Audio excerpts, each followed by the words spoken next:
Moi, je m'appelle Sophie, j'ai 36 ans. Je suis commandant dans l'armée de l'air et en ce moment, je suis pilote d'essai expérimental sur hélicoptère. J'ai reçu avec une petite fierté mon brevet numéro 214 de pilote d'essai hélicoptère. Mais pour moi, la fierté, c'est surtout d'avoir réussi, pas tant d'être la première femme à avoir réussi. Parce qu'on est en 2019 et puis je pense que dans ce métier-là, il n'y a plus vraiment de différence.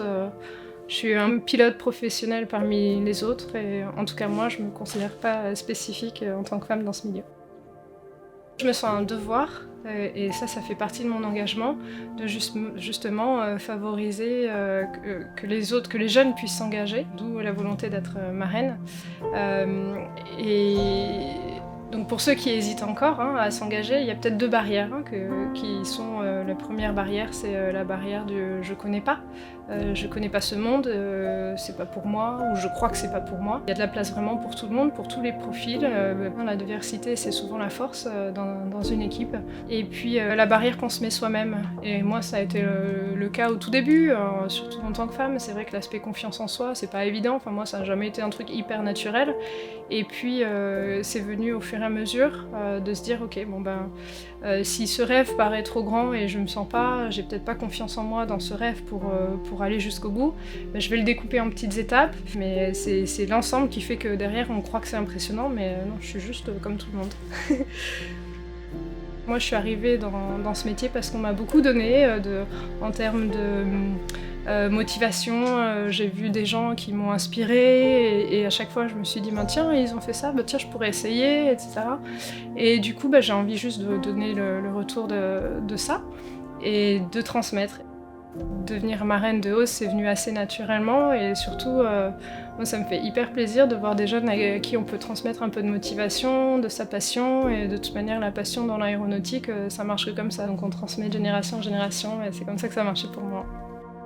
Enfin, les gens qui y arrivent, c'est pas des extraterrestres, c'est des humains comme tout le monde et qui ont juste à un moment eu un déclic et ce déclic je l'ai eu et je l'ai ressenti, c'est se dire tiens, un tel a fait ça et pourquoi pas moi ? Et c'est arrivé comme ça en fait, à chaque fois en lisant des livres, ou des articles de magazines, ou des journaux, ou en rencontrant les gens sur des dispositifs comme le Bourget, etc. Je leur demandais un petit peu de me raconter ce qu'ils avaient fait, etc. Et puis un jour je me suis dit, bon ok, finalement ça a l'air d'être des êtres humains, ils y sont arrivés à la force de leur travail, donc et pourquoi pas moi ?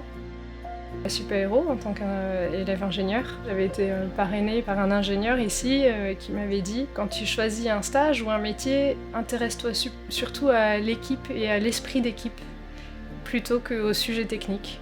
Et au final, c'est un petit conseil qui m'a suivi toute ma carrière. Vraiment, quand l'ambiance est bonne, quel que soit le thème ou le sujet de son travail au quotidien, eh ben, on arrive à soulever des montagnes à plusieurs. L'idée, c'est d'avoir tout, le thème qui nous passionne et l'équipe en or.